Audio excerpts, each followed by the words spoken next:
దేవునికి స్తోత్రం. అందరికీ నా హృదయపూర్వక వందనాలు. Praise the lord. దేవుడు మిమ్మల్ని మీ కుటుంబాలను దీవించి ఆశీర్వదించును గాక. ఈరోజు దేవుడు మనందరి కొరకు తెలియపరుస్తున్న అద్భుతమైన వాక్య మాటలు విందాం. ఇర్మియా గ్రంథం 33:9 భూజనులందరి ఎదుట వారు నాకు ఇష్టమైన పేరుగాను స్తోత్ర కారణముగాను ఘనతాస్పదముగాను ఉందురు. నేను వారికి చేయు సకల ఉపకారములను గూర్చిన వర్తమానమును జనులు విని నేను వారికి కలగజేయు సమస్త క్షేమమును బట్టి సమస్తమైన మేలును బట్టి భయపడుచు దిగులు నొందుదురు. దేవునికే సమస్తమేమి కలుగునుగా గొప్ప వాగ్దానము, అద్భుతమైన వాగ్దానము నా జీవితంలో, మనందరి జీవితంలో ఖచ్చితంగా నెరవేర్చబడును గాక. ఆమెన్. దేవునికి మహిమ. ఈరోజు దేవుడు ఇస్తున్న మాట చూడండి, గమనించుదాము.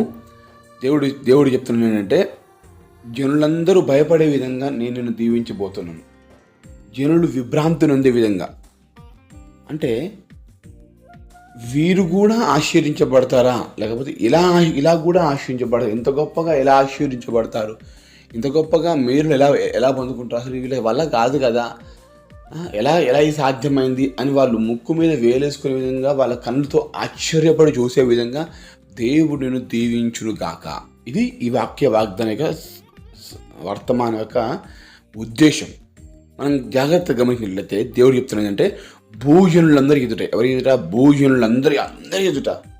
నువ్వెక్కడైతే పని చేస్తున్నావో అక్కడ వారందరి ఎదుట, ఆ కంపెనీలో కావచ్చు, బిజినెస్ చేసేటువంటి ఆ పార్ట్నర్స్ మధ్యలో కావచ్చు, మీ బంధువులు ఎదుట కావచ్చు, మీ కాలనీ వారు, మీ ఊరు వారు, మీకు తెలిసిన వారందరి ఎదుట దేవునికి ఇష్టమైన వ్యక్తివి నువ్వు, దేవునికి ఇష్టమైన పేరు గల వ్యక్తివి నువ్వు, దేవుని స్తుతించే వ్యక్తివి నువ్వు అని దేవుడిను ఘనమైన వ్యక్తిగా భావించి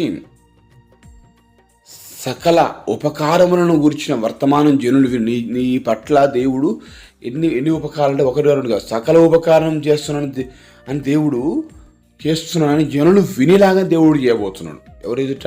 భూజనులందరి ఎదుట నీవు దేవునికి ఇష్టమైన వ్యక్తిగా, ఘనమైన వ్యక్తిగా ఉంటావు. హల్లెలూయా. దేవుడు బిడ్డలారా, దేవుడు నీకు క్షేమాన్ని ఇస్తాడు, నీకు కలిగే ఆశీర్వాదం, నీకు కావాల్సిన ఆశీర్వాదం దేవుడు ఇస్తాడు. నువ్వు క్షేమంగా ఉండటము, మేలు పొందుకోవటము, ఆశ్రయించబడటము, ఇంకా ఇంత గొప్పగా దీవిస్తున్నాడని చెప్పేసి, దేవుడే దీవిస్తున్నాడని వాళ్ళు తెలుసుకొని జనులు ఆశ్చర్యపడే విధంగా దేవుడు చేయబోతున్నాడు. హల్లెలూయా. ప్రేమ దేవుడు బిడ్డలారా, ఎవరైనా ఒక వ్యక్తిని ఇష్టపడితే ఆ వ్యక్తి కొరకు ఏదైనా చేస్తారు కదండి. దేవుడు నిన్ను ఇష్టపడుతున్నాడు. హల్లెలూయా. ఎందుకు ఇష్టపడుతున్నాడు? నీలో ఏ మంచి ఉందని ఇష్టపడుతున్నాడు? నీలో ఏ ప్రేమ ఉందని ఇష్టపడుతున్నాడు? ఏమైనా మంచి ఉన్నదా? ఏం ప్రేమ ఉన్నది నీలో? దేవుడికి సరిపోయేంత నీ దగ్గర ఏమున్నది? ఏమీ లేదు.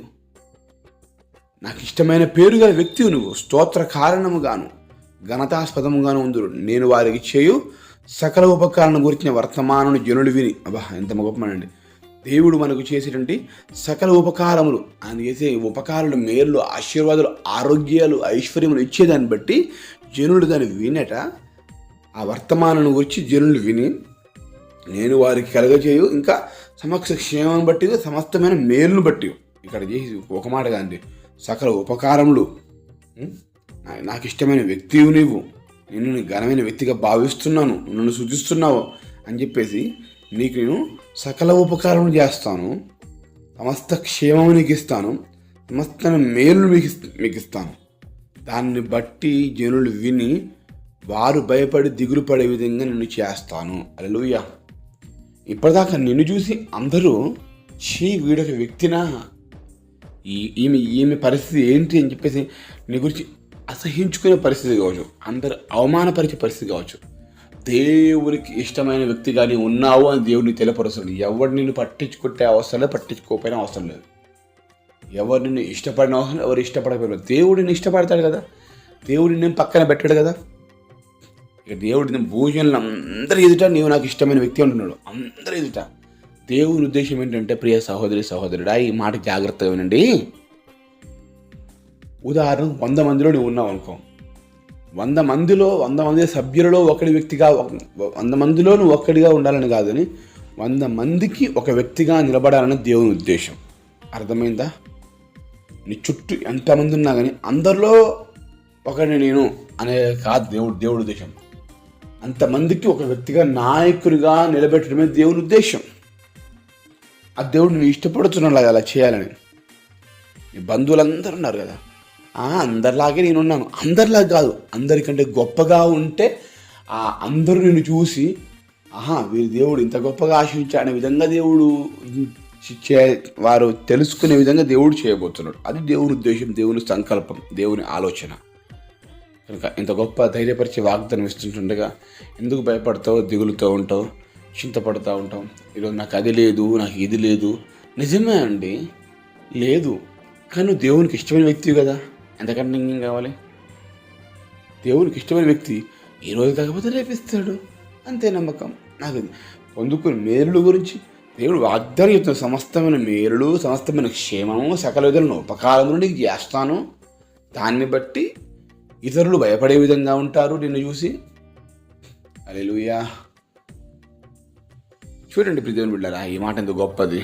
ఎవరో నాకు ఏదో హాని కలగజేసే మాట పలికారు, ఎవరో నన్ను గురించి చెడుగా మాట్లాడారు అని వారి గురించి ఎందుకు దిగులు చెందుతావు, వారి గురించి ఎందుకు భయపడుతూ కూర్చుంటూ వారు అన్నారని చెప్పేసి దేవుడు ఇస్తున్న మాట నమ్మలేవా?